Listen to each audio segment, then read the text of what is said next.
All ministers from Austria's far-right Freedom Party (FPO) have resigned, throwing the government into chaos. The Freedom Party's leader Heinz-Christian Strache, who was also vice-chancellor, was forced to resign at the weekend after a video sting. Mr Strache was filmed proposing to offer government contracts to a supposed Russian oligarch's daughter. The FPO threatened a mass resignation earlier on Monday if Interior Minister Herbert Kickl was also forced out. Chancellor Sebastian Kurz had called over the weekend for Mr Kickl to be sacked, saying that as General Secretary of the party he should take responsibility for the scandal.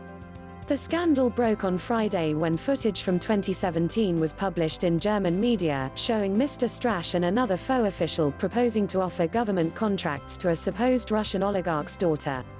Mr Strache resigned the next day and Mr Kurz, the head of the centre-right People's Party (OVP), said new elections would have to be held.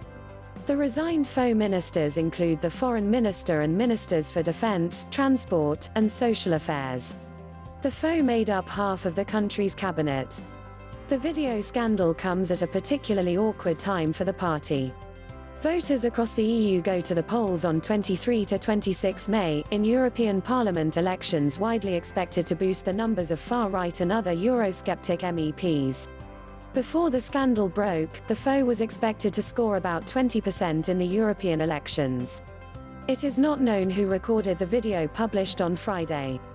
Neither is it clear who set up the meeting, which allegedly took place at a villa on the Spanish island of Ibiza in July 2017 before the FPO joined the new government. The video shows Mr Strache and Johann Gedenis, another FPO politician, relaxing on sofas, drinking and talking to a woman who claims to be a wealthy Russian national looking to invest in Austria. In the footage, the woman offers to buy a 50% stake in Austria's Kronen Zeitung newspaper and switch its editorial position to support the Freedom Party. In exchange, Mr Strache said he could award her public contracts, explaining that he wanted to build a media landscape like Viktor Orban, a reference to Hungary's prime minister, described by critics as an authoritarian leader. If you take over the Kronen Zeitung 3 weeks before the election and get us into first place, then we can talk about everything, Mr Strache said. Mr Strache also named several journalists who would have to be pushed from the newspaper, and 5 other new people whom we will build up. As part of the deal, he suggested the Russian woman set up a company like Strabag, the Austrian construction firm.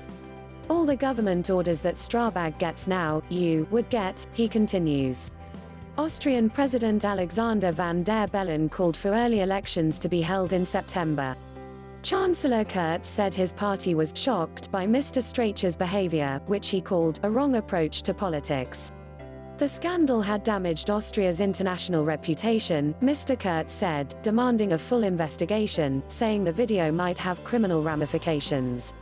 Anything illegal must be clarified, he said.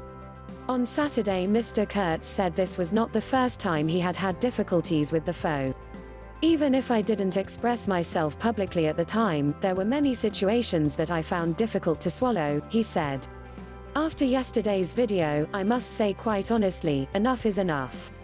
Mr Kurz is now facing a vote of no confidence in his leadership, scheduled for Wednesday.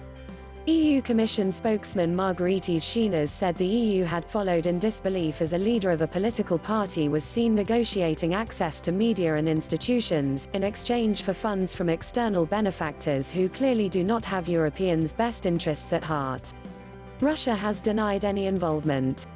This is an incident that has not, and could not, have anything to do with us, said President Vladimir Putin's spokesman, Dmitry Peskov. In 2016, the FPO signed a long-term cooperation agreement with Mr Putin's United Russia Party, including joint efforts to instill a patriotic spirit in the younger generation.